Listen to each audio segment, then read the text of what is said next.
By the late 1170s, Temujin was no longer a forgotten exile. From a boy without a tribe, he had grown into a charismatic leader, with followers loyal not to his bloodline, but to his vision. In a world ruled by ancestry and aristocracy, Temujin was crafting something radical: leadership through merit. While the tribal elite clung to tradition, Temujin understood that the chaos of the steppe demanded something new. He rewarded bravery over birth, discipline over lineage, loyalty over connections.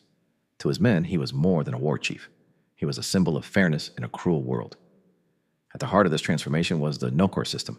Warriors pledged personal loyalty to Temujin, not to a tribe. In return, he treated them as equals, eating the same food, sharing the same dangers, rewarding them equally after victory. This bond of trust created an army tighter than family. But with his rise came opposition. His Anda, blood brother, Yamuka, who once rode beside him, now saw Temujin as a threat. Yamuka was a noble by birth, the natural heir to traditional Mongol leadership. To him, Temujin's reforms were dangerous. He believed in aristocratic order, where the elite ruled and the commoner served. Temujin, meanwhile, was building a revolution in the saddle. In 1186, Temujin was formally elected Khan by his followers. It was a declaration of ambition. It was also a declaration of war. Yamuka responded swiftly.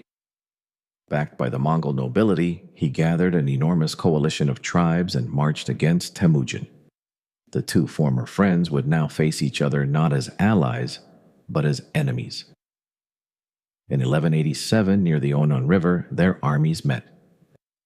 Temujin's forces were smaller, but better organized. His troops were divided into units of 10, 100, and 1,000, a system later known as the decimal system, which allowed flexibility and discipline in battle. His commanders were not nobles, but men proven in war. The first day saw fierce skirmishing. Temujin's men held their ground, their formations disciplined, their movements coordinated. But Yamuka's superior numbers eventually turned the tide.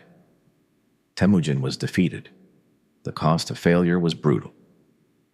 Yamuka captured 70 of Temujin's officers and executed them by boiling them alive.